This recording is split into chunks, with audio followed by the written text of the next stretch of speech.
MD विक्री करणारा एक पुरुष आरोपी अटक. 42,500 रुपयांचा मुद्देमाल जप्त.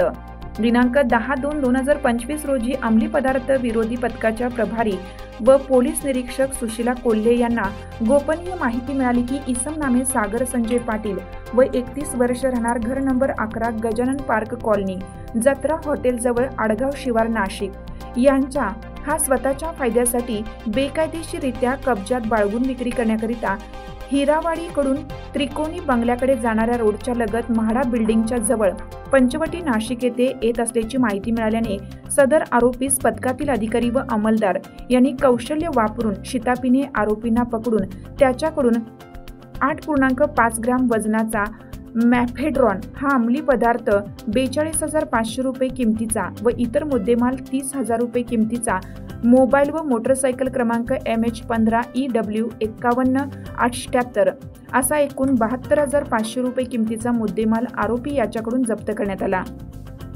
नमूद आरोपी विरुद्ध पंचवटी पोलीस ठाणे NDPS 1985 चे कलम 8क 22B 29 प्रमाणे गुन्हा दाखल केला आहे. पुढील तपास पंचवटी पोलीस करीत आहेत.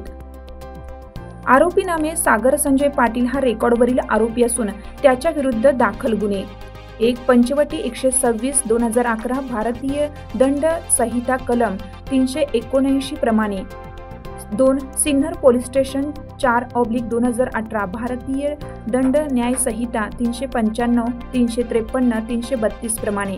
सदरची कामगिरी माननीय श्री संदीप कर्णिक, पोलीस आयुक्त सो, माननीय श्री प्रशांत बच्छाव, पोलीस उपायुक्त गुन्हे, माननीय श्री संदीप मिटके, सहाय्यक पोलीस आयुक्त गुन्हे यांच्या सूचना व मार्गदर्शनाप्रमाणे व पोलीस निरीक्षक सुशीला कोल्हे, सहाय्यक पोलीस निरीक्षक सचिन चौधरी, सहाय्यक पोलीस निरीक्षक विशाल पाटील, सहाय्यक पोलीस उपनिरीक्षक रंजन बेंडाळे, सहाय्यक पोलीस उपनिरीक्षक संजय ताजने, महिला सहाय्यक पोलीस निरीक्षक मंगला जगताप, पोलीस हवालदार वाहक 1731 बळवंत कोल्हे, पोलीस हवालदार वाहक 1749 भारत डंबाळे, पोलीस अंमलदार 2401 गणेश वडजे, पोलीस अंमलदार 869 अनिरुद्ध येवले, पोलीस अंमलदार 2330 अविनाश फुलपगारे, पोलीस अंमलदार 2432 बाळासाहेब नांद्रे, पोलीस अंमलदार 2425 योगेश सानप.